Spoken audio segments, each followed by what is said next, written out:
Bienvenue sur la chaîne. Aujourd'hui, on va continuer avec nos vidéos, nos sciences sur les intégrales. C'est une notion très importante. Il faut chercher à bosser là-dessus. Ce n'est pas compliqué. Moi, je peux vous calculer toutes les intégrales, quelles que soient les intégrales indéfinies, définies, curviligne et autres. Je peux les faire facilement. Juste, il faut comprendre les formes et puis comment son applicabilité dans la vie réelle, et puis c'est comme ça. Donc, il faut beaucoup maîtriser les notions des intégrales, définies, indéfinies, résiduelles, curvilignes, ceci, pour la transformation des Fourier, tout ça, il faut pouvoir traiter. Parce qu'il y a des temps, on va commencer par exemple, la transformation des Fourier. Ce sont des signaux périodiques, à quoi ça peut servir, la transformation de Laplace, ainsi de suite. Quelle est son importance dans la vie réelle? C'est là où les mathématiques vont devenir plus importantes. Alors, regardez bien cette intégrale. Je vais appliquer la transformation de Laplace. Il y a des méthodes, parce que c'est une intégrale gamma. Mais moi, je vais chercher à appliquer la transformation de Laplace pour ne pas rendre ça plus difficile. Qu'est-ce qu'ici on va faire? Quand on a une intégrale pareille, qu'est-ce qu'on va faire? On va prendre juste la transformation de la fonction, mais les a ici, les ax qui est un scalaire, on va prendre ça, donc on prend la transformation de la place de x qui, mais notre s ou bien notre p doit être égal à l'opposé de l'autre, donc le 4.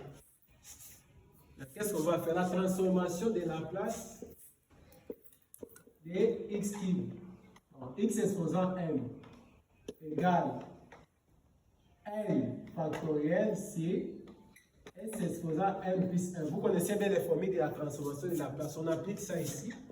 Donc on aura n factoriel. Notre n c'est 3. 3 factoriel si s exposant n 3 plus 1. Mais notre n serait égal à 4. Directement, on trouve la réponse. Donc on aura 3 factoriel si moins 4 exposant quoi? Exposant 4. Et ça va nous donner quoi? 3 factoriel, c'est 3 fois 2 fois 1, c'est 4 exposant 4. Attends, je prends la calculatrice. 4 fois 4 fois 4 fois 4, ça nous donne 256. On prend 256. 256 divisé par 2, ça va nous donner 128. Donc par 2, par 2. Donc on va rester avec 3, c'est 128. Donc la réponse à cette intégrale ici, c'est 3 sur 128. Regardez bien, on prend aussi la question 2. Suivez bien, réponse 2. Avec les mêmes approches, I égale l'intégrale de moins l'infini à plus l'infini de cosinus 3x multiplié par exponentielle de moins 2x dx. Maintenant ici, qu'est-ce qu'on va faire? On va appliquer la transformation de la place de cosinus 3x. Mais notre P est, S, comme on applique S égale à l'opposé de notre D. La transformation de cosinus AX. Ça nous donne quoi? Ça nous donne S, c'est démontrable. S carré plus A carré. On va l'appliquer ici. On voit S, c'est S carré plus A carré. A carré, c'est 3 carré, c'est 9. Mais notre S égale à D. On remplace, donc on aura D. C'est D au carré, c'est 4 plus 9. Ça va nous donner quoi? D, c'est 4 plus 9, ça donne quoi? Ça donne 13. Mais, n'oubliez pas, ici c'est borné de moins l'infini à plus l'infini. Il fallait que ça puisse être borné de plus l'infini à 0.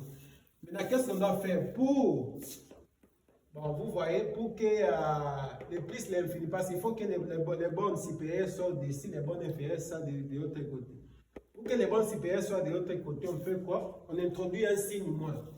Donc on aura moins D sur 13. Le bande supérieure va faire quoi? Ça va monter. Là, on aura maintenant plus l'infini à moins l'infini. Mais pour avoir ici plus l'infini à 0, qu'est-ce qu'on doit faire? Bon, c'est la symétrie, on multiplie par D. Donc la réponse à cette intégrale, ça sera 4 sur 13. Donc, bon, merci beaucoup de nous avoir suivis. Je crois bien on se retrouve à la prochaine vidéo. Donc, bon, vous avez vu comment on a fait pour les apports et les intégrales. Merci.